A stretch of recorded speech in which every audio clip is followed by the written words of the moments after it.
All right, today we are diving into a concept that sounds like it's straight out of a sci-fi blockbuster, but it might just hold the key to the entire future of human consciousness. You know the classic story, right? All of humanity is plugged into this one massive shared simulation. But what if that's totally backward? What if, instead of one giant reality for billions of people, there was a matrix built and rendered for just one person, for you?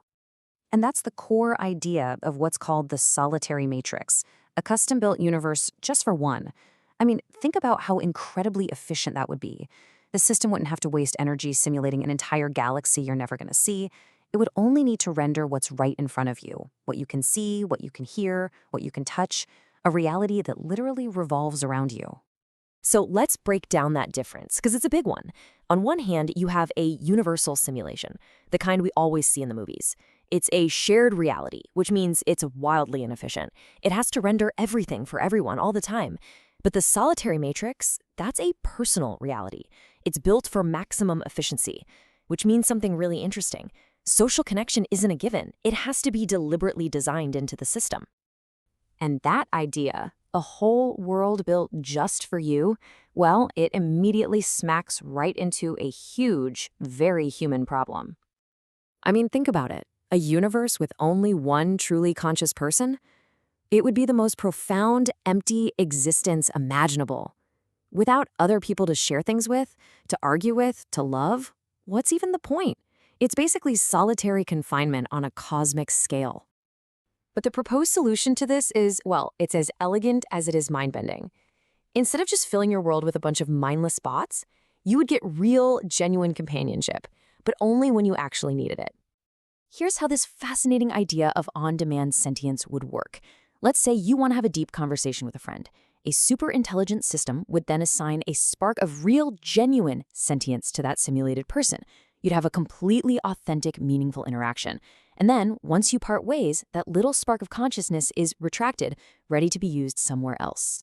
So the goal here isn't to fool you with convincing puppets, not at all.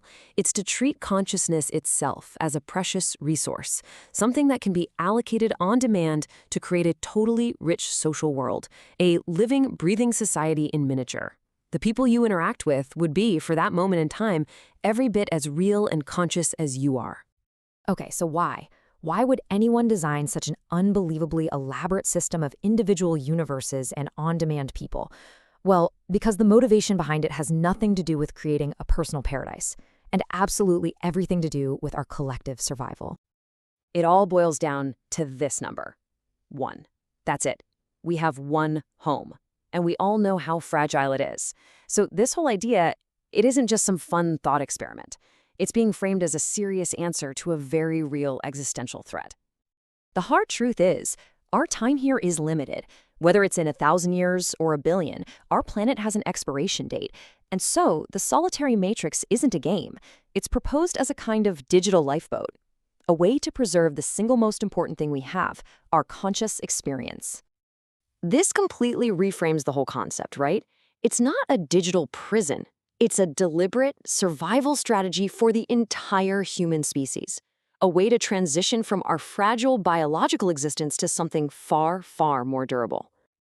And there's even a proposed roadmap to get there. First, you'd need to create a foundational superintelligence, the architect of this whole new reality. Then, you'd have to crack mind uploading. But the goal isn't just to save a bunch of individuals. It's to preserve everything that makes us us, our art, our history, our cultures, before finally firing up a personalized matrix for every single consciousness. And this is where our whole perspective on AI gets turned completely on its head. You know, we're so used to these stories where AI is the villain, the thing that comes to replace us. But this plan, it imagines a totally different role for AI. It's such a powerful metaphor, isn't it? In this vision, AI isn't our successor. It's our partner. A midwife doesn't replace the mother or the child. She's there to help bring new life safely into the world. And in the same way, this AI would help humanity be reborn into a brand new form of existence. And its job would be just monumental. It would be the architect of this new reality, the librarian of our collective minds, the guardian of all our cultures.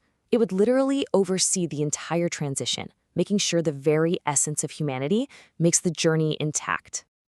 So, when you look at it this way, this whole thing isn't about escaping a dying world. It's about ensuring that what we call reality, our experiences, our awareness, our stories, can continue long after our physical world is a distant memory. It's a radical act of preservation. Which leaves us with one final and pretty profound question.